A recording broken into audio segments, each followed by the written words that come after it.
Wakati mu kuzza obujja omukago n'Obwakabaka bwa Buganda, kampuni ya langi eya Plascon esoose kulambuza Katikkiro wa Buganda ow'ekitiibwa Charles Peter Mayiga ekkolero lino okulaba emirimu egikolebwa abakozi abali eyo mu lunaana. Oluvannyuma Katikkiro asisinkanye abakozi n'ayogerako gye bali, n'asaba abakozi bonna gye bali okwagala omulimu ne we bakolera baleme kulowoolereza mu kufuna musaala gwokka. Nti kampuni y'etwale ng'eyammwe temuwozanga nti y'abali abanene.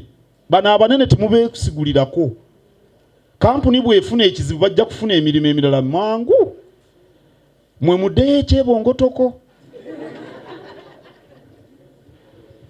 Asooka okubonaabona nga kampuni efunye ekizibu ye mukozi asookerwako.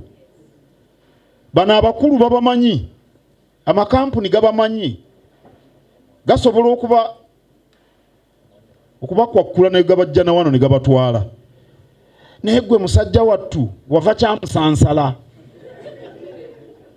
Okola tofaayo, kampuni Bweegwa era gw'ojja okusooka okudda ewammwe ekyamusansala. Naye kampuni bw'ogitwala ng'eyo n'okola n'omutima gwo gwonna, kampuni ekula naawe omulimu n'ogukuuma.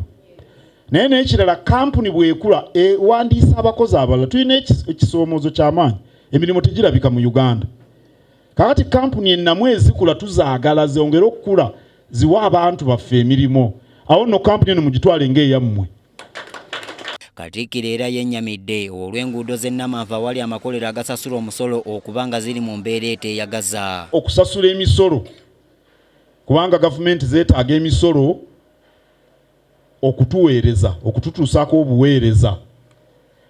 Wali mu Luzungu ngambye nti neewuunyiza okulaba eno ewajjudde amakolero agavaamu omusolo omuyitirivu ng'enguudo zonna zonna nfuufu njereere na binnya.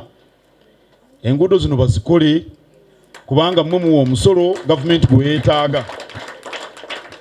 Ssenkulu wa Plascon ategeezezza nti baakwongera okukolagana n'Obwakabaka okukyusa embeera z'abantu. We believe in the power of partnerships because we know that to walk great distances, we must walk together.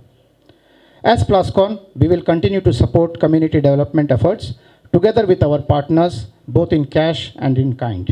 Ssenkulu wa Majestic Brands ekitongole ky'Obwakabaka ekivunaanyizibwa ku bannamikago, Remi Kisaacha ategeezezza nti enkolagana yaabwe ne Plascon evuddemu ebibala bingi. Tubeebaza olw'okuba nti mukoze ebintu bingi.